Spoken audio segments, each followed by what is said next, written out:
Livro A Arte de Bem Morrer, São Roberto Bellarmino. Capítulo 16. Do 16º preceito da arte de bem morrer, que é o sacramento da extrema-unção. Resta o último sacramento, que é a extrema-unção. Dele retiramos um ensinamento muito útil, não somente para nossa última hora, mas também para todo o curso de nossa vida. Neste sacramento são ungidas todas as partes do corpo nas quais residem os 5 sentidos. Na unção de cada uma, o sacerdote diz: Deus te perdoe tudo o que fizeste de mal pela vista, ouvido, olfato, gosto e palavras, tato, passos e etc. Como já vimos, os sentidos são como as 5 portas pelas quais todos os tipos de pecados podem entrar na alma. Se guardarmos estas portas cuidadosamente, poderemos facilmente evitar uma multidão de pecados e, consequentemente, viveremos uma boa vida e obteremos uma boa morte. Falaremos agora brevemente sobre a guarda destas 5 portas. O olho é a porta pela qual entram os pecados contra a castidade. Nosso Senhor nos ensina isso quando diz: Ora, eu vos digo, todo aquele que olhar para uma mulher com o desejo de possuí-la, já cometeu adultério com ela em seu coração. Se teu olho direito te leva à queda, arranca-o e joga para longe de ti.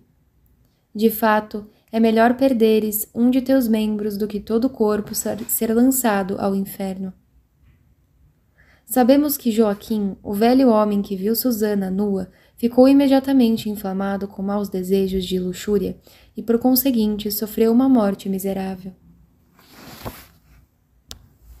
Também sabemos como Davi, amigo íntimo de Deus, tendo apenas avistado Betsabeia se banhando, caiu em adultério e cometeu assassinato logo em seguida, assim como todos os inumeráveis males. A simples razão natural nos convence desta verdade. A beleza da mulher compele o homem a amá-la, assim como a beleza do homem compele a mulher. Mas este amor não descansa até que alcance seu fim, que é a conjunção dos corpos, por causa da concupiscência que deriva do pecado original em nós. Este mal é deplorado por São Paulo quando diz: Sinto em meus membros outra lei, que luta contra a lei da minha mente e me aprisiona na lei do pecado, que está nos meus membros. Infeliz que eu sou! Quem me libertará deste corpo de morte? Graças sejam dadas a Deus por Jesus Cristo, nosso Senhor. Qual seria o remédio contra uma tentação tão forte? O remédio é rápido e fácil com a assistência de Deus, se quisermos fazer uso dele. Santo Agostinho menciona o remédio em sua Epístola 211, na qual contém a regra para os monges. Diz o santo: Ainda que teus olhos se encontrem com alguma mulher, não os detenha em nenhuma. Um simples olhar é impossível de evitar, mas não pode atingir o coração, a não ser que seja contínuo, fixando-se no objeto. Portanto, se nos acostumarmos à ideia de não olharmos para pessoas dotadas de beleza e por acaso nosso olhar encontrar uma, se imediatamente desviarmos o olhar, não haverá perigo para nós. Santo Agostinho explica que não é no olhar que está o perigo, mas na fixação do olhar sobre o objeto. Por isso, Jó diz: Eu havia feito um pacto com meus olhos de nem sequer pensar numa virgem.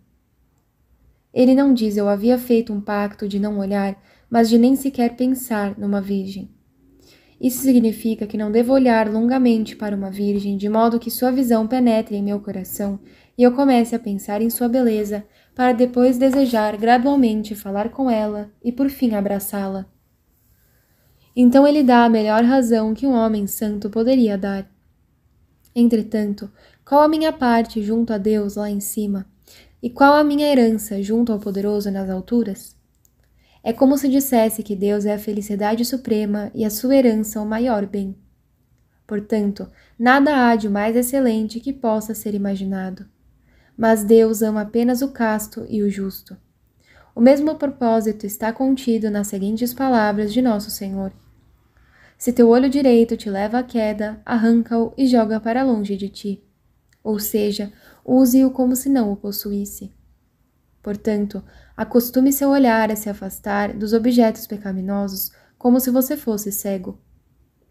Aquele que desde a infância for cuidadoso a esse respeito, não encontrará jamais dificuldade em evitar outros vícios, mas aqueles que não são tão cuidadosos encontrarão muita dificuldade. Através da graça de Deus, eles podem mudar suas vidas e evitar esse laço tão perigoso.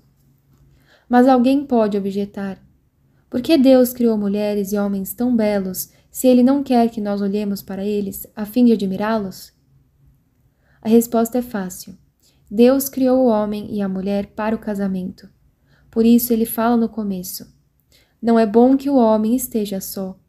Vou fazer-lhe uma auxiliar que lhe corresponda. O homem não necessita do auxílio da mulher, exceto para trazer ao mundo filhos e educá-los, como já comprovamos anteriormente com Santo Agostinho.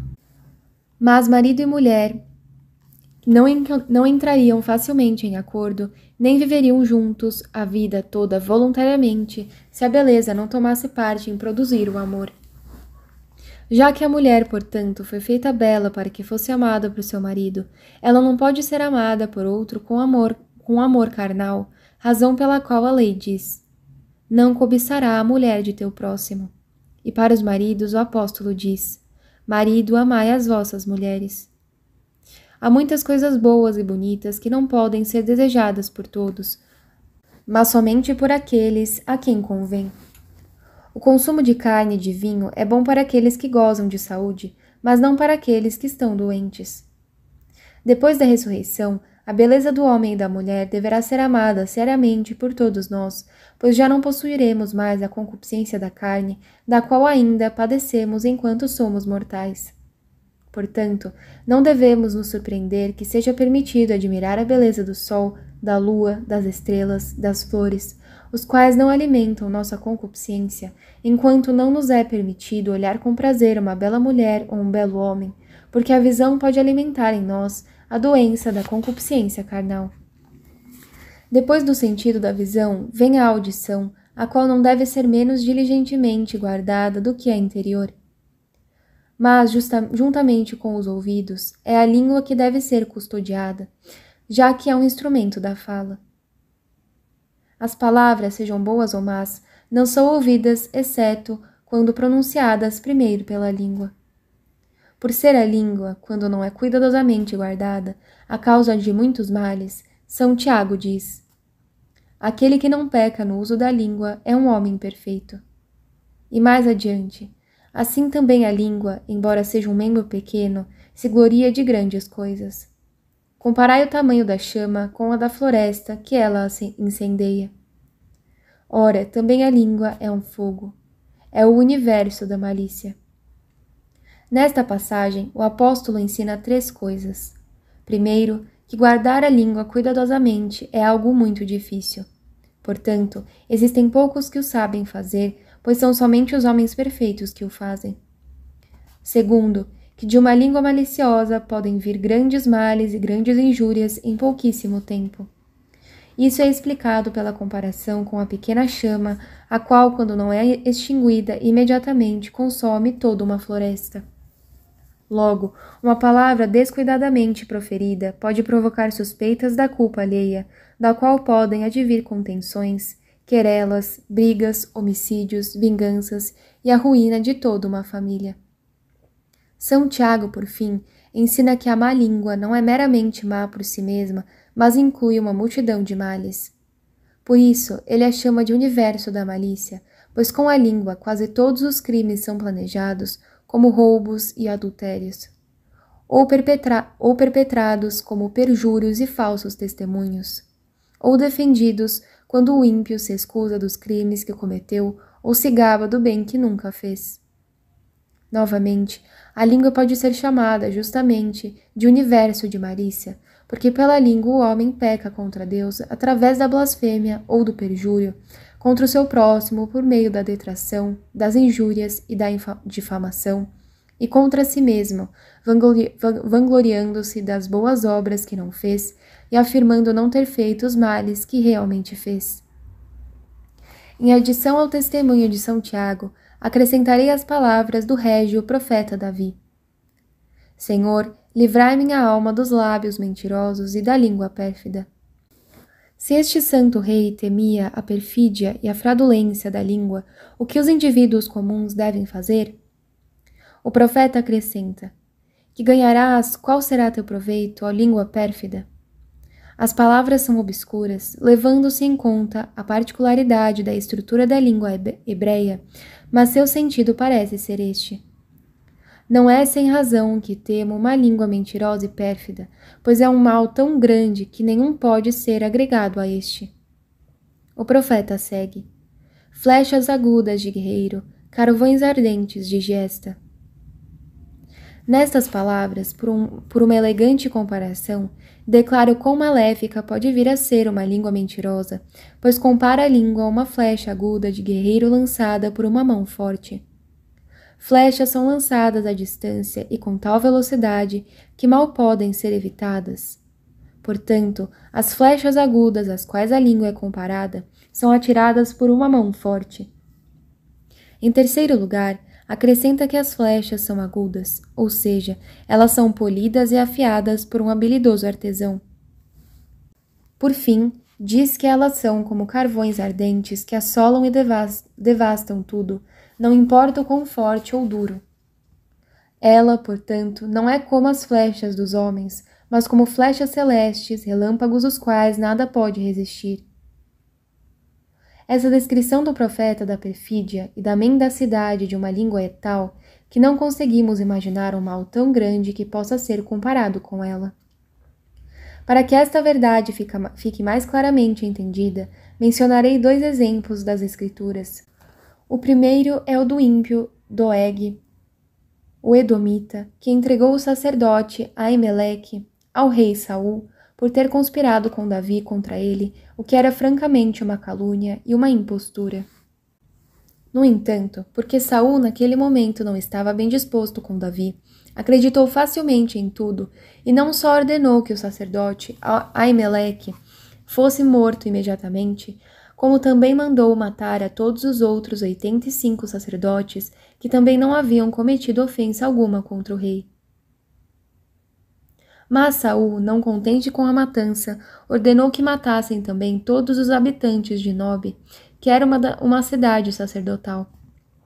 Tal crueldade se estendeu aos homens, mulheres, crianças, bebês de colo e animais, todos mortos pela ira ensandecida de Saul. Provavelmente, a língua pérfida e mentirosa da qual fala Davi no Salmo é a língua de Doeg. Por este exemplo, podemos compreender a dimensão dos males que uma língua pérfida e mentirosa pode causar. O outro exemplo será tirado do Evangelho de São Marcos. Quando a filha de Herodíade dançou ante Herodes, Antipas e sua corte, ela o conquistou de tal maneira que ele jurou diante de todos que lhe daria qualquer coisa que pedisse, mesmo que fosse metade de seu reino. Mas a filha perguntou à sua mãe, Herodíade, o que deveria pedir. Ela lhe ordenou que pedisse a cabeça de São João Batista. Isso foi solicitado e logo em seguida a cabeça do Batista foi trazida em uma bandeja de prata. Que crime horrendo foi esse? A mãe foi quem pecou mais gravemente ao requisitar a coisa mais injusta. Herodes não pecou menos gravemente ao ordenar a morte de um homem inocente, aquele que era precursor de Nosso Senhor, e mais do que um profeta, o qual não pode ser igualado por nenhum homem nascido de mulher, e que o próprio Herodes sabia muito bem ser um personagem justo e santo. Mas mesmo assim, sem um julgamento sequer, no instante mesmo do banquete solene, a demanda da jovem foi atendida. Mas escutemos as punições, já que ouvimos apenas os males do crime. Herodes foi privado de seu reino pouco tempo depois pelo imperador Caius, além de ser banido dele perpetuamente. Aquele que jurou entregar metade de seu reino, trocou-o por um exílio perpétuo, como Flávio Joséfo menciona em suas antiguidades judaicas. A filha de Herodíade, cuja dança causou a morte de São João Batista, ao cruzar um rio congelado, viu o gelo quebrar sobre seus pés. Ela caiu na água congelada e afundou o corpo todo, exceto a cabeça, a qual se separou do corpo, cortada pelo rio congelado, rolando e saltitando sobre o gelo, para que todo mundo soubesse a causa de sua morte miserável. Por fim, Herodíade foi acometida de uma dor insuportável e morreu subitamente, seguindo sua filha até os tormentos do inferno. Nicéforo Calisto relata esta tragédia em sua história eclesiástica. Esses foram os crimes e as punições que se seguiram ao tolo e impulsivo juramento feito por Herodes Antipas. Mencionaremos agora os remédios que o homem prudente costuma usar contra os pecados da língua. O santo profeta Davi, no começo do 38º Salmo, fala sobre o remédio por ele utilizado. Velarei sobre os meus atos para não mais pecar com a língua. Isso significa que posso me preservar dos pecados da língua se velar sobre meus atos, pois assim não falarei, pensarei, nem farei nada, a não ser que eu examine e pese de antemão o que eu estou para falar ou fazer. Estas são as sendas pelas quais o homem deve caminhar nesta vida. O remédio contra as más palavras, atos, pensamentos e desejos é pensar de antemão no que estamos para fazer, falar ou desejar. E esta é a característica do homem. Não fazer nada impulsivamente, mas considerar o que deve ser feito, ou seja, deve fazer o que estiver de acordo com a reta razão, e se não estiver, não deve fazer. E o que foi dito a respeito das ações deve ser aplicado à fala, aos desejos e às outras obras de um ser racional. Se porventura há alguém que não considera de antemão o que está para fazer ou para falar, certamente não se trata de um homem prudente, desejoso de eterna salvação, que ao se levantar todos os dias se aproxima de Deus em oração e implora a Ele que dirija suas ações, suas palavras, desejos e pensamentos para a maior glória de Deus e salvação de sua própria alma. Então, no fim do dia, antes de se deitar para dormir, deve examinar sua consciência e perguntar a si mesmo se porventura ofendeu a Deus em pensamento, palavra ou ação. E se descobrir que cometeu algum pecado, especialmente um pecado mortal, que não se atreva a cerrar os olhos sem antes ter se reconciliado com Deus pelo verdadeiro arrependimento, fazendo um firme propósito de velar sobre seus atos, a fim de não mais o ofender com palavras, atos ou desejos. No que concerne ao sentido da audição, pouco precisa ser acrescentado. Quando a língua é restringida pela razão a não proferir más palavras, nada pode prejudicar o senso da audição.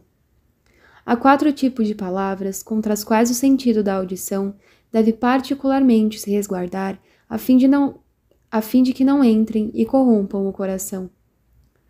As primeiras são as palavras contra a fé, as quais a curiosidade humana frequentemente leva a escutar com prazer. Se elas penetrarem no coração, elas o privarão da virtude da fé, que é a raiz e o início de todos os bens. Não há palavras de infiéis mais perniciosas do que aquelas que negam a providência divina ou a imortalidade da alma, pois tais asserções tornam os homens não somente hereges, mas ateus, abrindo a porta para todos os tipos de iniquidade. Outra classe de más palavras concerne a detração, a qual é avidamente ouvida por todos, embora destrua a caridade fraternal. Davi, que era um homem santo em acordo com o coração de Deus, diz nos Salmos: exterminarei o que em segredo caluniar seu próximo. Não suportarei homem arrogante e de coração vaidoso. Como a calúnia e a detração é muito comum quando estamos à mesa, Santo Agostinho fixou estes versos sobre a mesa do refeitório de seu convento. Quem ama as palavras que minam as vidas dos ausentes, saiba que não é digno desta mesa. A terceira espécie de palavras maliciosas consiste na adulação. Ouvimos de boa vontade as adulações, e não obstante ela produz em nós a soberba e o orgulho, o qual é o rei de todos os vícios e o mais detestado por Deus. Uma quarta espécie consiste no uso imodesto e lascivo das palavras em canções. Para os amantes deste mundo, nada é mais doce, embora nada possa ser tão perigoso quanto tais palavras e canções. Canções lascivas são como o canto das sereias que atraem os homens para o mar a fim de devorá-los. Contra todos estes perigos, há um remédio salutar que é andar em boa companhia e evitar as más companhias, por todos os meios imagináveis. Pois as pessoas desconhecidas não se atreverão a murmurar, dizer heresias, palavras lascivas ou adulações diante daqueles com quem não têm familiaridade. É por isso que Salomão inicia o livro dos Provérbios nestes termos: Ouve, meu filho, a instrução de teu pai. Meu filho, se pecadores quiserem seduzir-te, não vás atrás deles. Se disserem, vem conosco à emboscada para matar, mesmo sem motivo, armemos ciladas contra o inocente. Como o abismo, nós o engoliremos vivos, inteiros, como os que baixam a cova. Encontraremos toda sorte de riquezas magníficas e encheremos nossas casas com despojos. Reparte a tua sorte conosco e todos teremos uma só bolsa. Meu filho, não andes com eles, afasta os passos de teus atalhos, porque seus pés correm para o mal e se apressam para derramar sangue. É em vão, porém, que se estende a rede à vista dos pássaros. Eles armam ciladas contra si mesmos e tramam enganos contra suas próprias vidas. Este conselho, vindo de um homem tão sábio, poderá aportar facilmente um remédio ao sentido da audição, para impedir que se desgaste e se perverta pelas palavras maliciosas, principalmente se considerarmos a sentença de nosso Senhor, que era infinitamente mais sábio que Salomão, e diz abertamente: os inimigos serão os próprios familiares. O terceiro sentido é o olfato, e sobre ele não há quase nada a dizer. Este sentido é encarregado de se ocupar com os odores, os quais não têm muita força para corromper nossa alma. Os odores preciosos são acessíveis a poucos e aqueles mais comuns, como o odor das flores, das rosas e dos lírios, são inocentes. Chegamos, portanto, ao quarto sentido, que é o sentido do gosto ou paladar. Os pecados que entram por esta porta e podem corromper nossa alma são de duas espécies: a gula e a embriaguez. Desses dois pecados derivam muitos outros. Contra esses vícios fomos advertidos por nosso Senhor no Evangelho de São Lucas. Cuidado para que vossos corações não fiquem pesados por causa dos excessos, da embriaguez e das preocupações da vida. Outra admoestação vem de São Paulo em sua epístola aos Romanos. Procedamos honestamente, como em pleno dia. Nada de glutonerias e bebedeiras, nada de orgias e imoralidades, nem de contendas e rivalidades. Estes dois pecados foram enumerados entre outras faltas graves, como São Paulo menciona a seguir. São bem conhecidas as obras da carne: imoralidade sexual, impureza, devassidão, idolatria, feitiçaria, inimizades, contenda, ciúmes, iras, intrigas, discórdias, facções, invejas, bebedeiras, orgias e outras coisas semelhantes. Eu vos previno como, aliás, já o fiz. Os que praticam essas coisas não herdarão o reino de Deus. Mas essa não é a única punição para tais pecados, pois elas insensibilizam a alma, de modo que ela se torne totalmente inapta para a contemplação das coisas celestes. Nosso Senhor nos ensina isso, e São Basílio, em seu sermão sobre o jejum, o ilustra por meio de duas comparações. A primeira foi retirada do sol e dos vapores. Assim como aqueles espessos vapores que se elevam dos locais úmidos cobrem os céus de nuvens, bloqueando os raios solares, assim também o excesso de comida e de bebida obscurece nossa razão e nos privam da luz divina. A outra comparação foi feita a partir das abelhas e da fumaça. Assim como as abelhas são expelidas de suas colmeias por causa da fumaça, também a sabedoria divina é expelida pelo excesso de comida e pela embriaguez. E essa sabedoria é como uma abelha em nossa alma, produzindo o mel da virtude, da graça e todas as consolações celestes. Não obstante, a embriaguez também prejudica a saúde do corpo. Um médico chamado Antífanes, muito habilidoso em sua profissão, disse, como informa Clemente de Alexandria no livro 2º de O Pedagogo, que a causa da maioria das doenças advém do excesso de comida e de bebida. Por outro lado, São Basílio nos diz que a abstinência é a mãe da saúde. Muitos médicos concordam que para se restaurar a saúde de um corpo doente, deve-se sempre ordenar que seus pacientes se abstenham de carne e de vinho. Novamente, excesso de alimento e embriaguez não só fazem mal à saúde da alma e do corpo, como prejudicam nossos interesses domésticos. Quantos ricos não se tornaram pobres e quantos senhores não se tornaram escravos por causa da embriaguez? Esse vício priva muitos pobres das esmolas dos ricos, pois aqueles que não se contentam com carne e bebida moderada facilmente gastam seus bens somente com seus próprios prazeres, de modo que nada sobra para seus irmãos necessitados, cumprindo aquelas palavras do apóstolo. Pois cada um se apressa a comer a sua própria ceia, e enquanto um passa fome, o outro se embriaga. Mencionaremos agora alguns remédios. O exemplo dos santos pode servir como um remédio contra estes pecados. Omitirei aqui os eremitas e os monges mencionados por São Jerônimo em sua epístola a Eustóquio. Nela, ele escreve que entre os eremitas e monges do deserto, qualquer alimento cozido já era considerado um luxo. Não vou me alongar a respeito de Santo Ambrósio, que, segundo conta Paulino em sua biografia, jejuava todos os dias, exceto aos domingos e dias de solenidade festiva. Também não falarei sobre Santo Agostinho, que, segundo o testemunho de seu aluno Possídio, se contentava somente com ervas e legumes à mesa, servindo carne somente na presença de visitantes ou pessoas doentes. Porém, se consideramos atentamente como o Senhor de todas as coisas estava, ele mesmo, passando por necessidades, quando se encarregou de alimentar a multidão no deserto, poderemos adquirir rapidamente a virtude da temperança. Deus, que é onipotente, onissapiente, infinitamente bom e que poderia prover alimento para seu povo escolhido, por 40 anos fez cair sobre eles somente o maná e a água que vertia de uma rocha. O maná era um alimento semelhante à farinha mesclada com mel, como nos é relatado no livro do Êxodo. Reparem o quão moderado foi nosso Deus, infinitamente sábio, ao alimentar seu povo. Seu alimento era um bolo, sua bebida, água. Mesmo assim, continuaram a gozar de boa saúde e disposição, até começarem a desejar comer carne.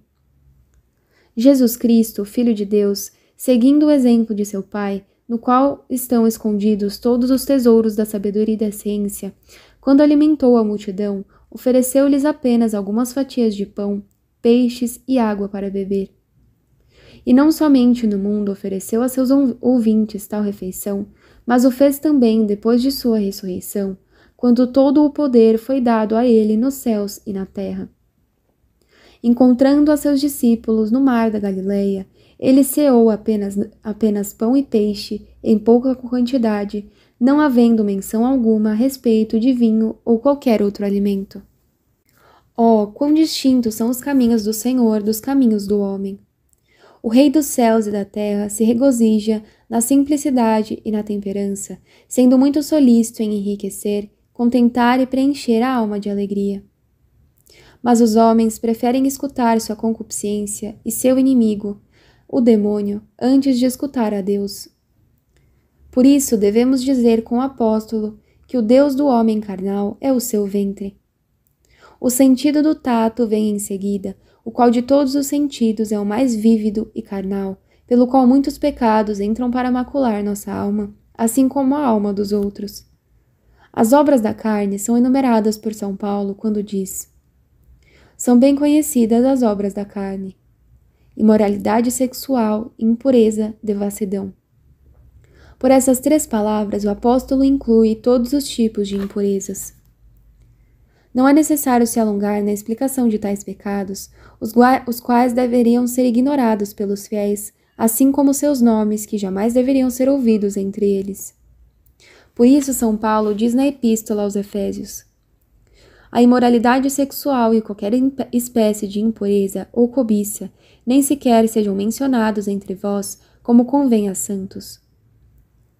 Quanto aos remédios a serem aplicados contra esses crimes, Eis aqueles que me parecem os melhores e que são adotados também por médicos para a cura de doenças. Primeiro, começam com jejum e abstinência, proibindo seus pacientes de comer carne e vinho. Assim também deveriam fazer aqueles que são dados à luxúria, abstendo-se de comida e bebida em excesso. Isto é o que o apóstolo escreve a Timóteo. Não continueis a beber só água, mas toma também um pouco de vinho, por causa de teu estômago e das tuas frequentes indisposições.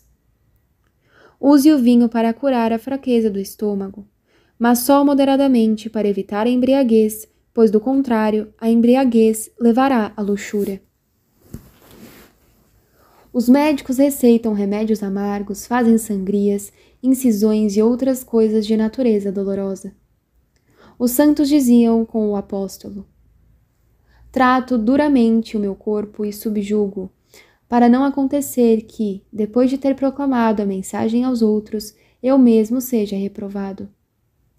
Consequentemente, os antigos eremitas e anacoretas levavam uma vida silenciosa em oposição aos prazeres e deleites da carne, fazendo vigílias e jejuns, dormindo no chão em sacos e tomando disciplinas.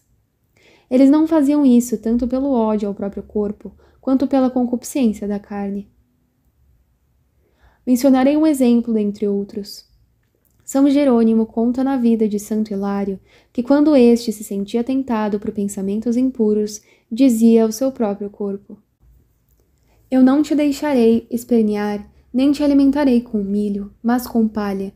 Vou te domar pela fome e pela sede, vou te carregar com pesos pesados e te acostumar ao calor e ao frio, para que penses mais em comida do que em prazer. Para exercitar o corpo, os médicos prescrevem caminhadas, jogos ou qualquer tipo de exercício. Para se preservar a saúde da alma, devemos passar mais tempo meditando todos os dias, se quisermos realmente a salvação da alma. Devemos meditar nos mistérios de nossa redenção, nos novíssimos, morte, juízo, inferno e paraíso, ou outro assunto piedoso. E se não conseguirmos encontrar por nós mesmos assuntos para a meditação, devemos recorrer às Sagradas Escrituras, à vida dos santos ou algum outro bom livro. Por fim, um remédio poderoso contra as tentações da carne e todos os pecados de impureza é fugir da ociosidade. Ninguém está mais exposto a tais tentações do que aquele que não tem nada para fazer, que passa seu tempo a olhar pessoas pela janela, jogando conversa fora com seus amigos e etc. Não obstante, ninguém está mais livre de tentações impuras do que aquele que passa o dia todo trabalhando na lavoura ou envolvido com outras artes e ocupações. Como exemplo máximo, Nosso Senhor escolheu pais pobres para que seu próprio trabalho pudesse alimentá-los. E antes que iniciasse as obras de sua vida pública, ele se permitiu ser chamado de o filho do carpinteiro a quem auxiliava em seu trabalho. Foi dito a seu respeito: não é ele o carpinteiro, filho de Maria? Devo acrescentar que os trabalhadores e camponeses devem se contentar com seus quinhões, já que a sabedoria de Deus escolheu este estado para ele mesmo, sua mãe e seu pai putativo. E não foi por necessitarem de tais remédios, mas para que nos ensinassem a fugir da ociosidade, se quisermos evitar muitos pecados.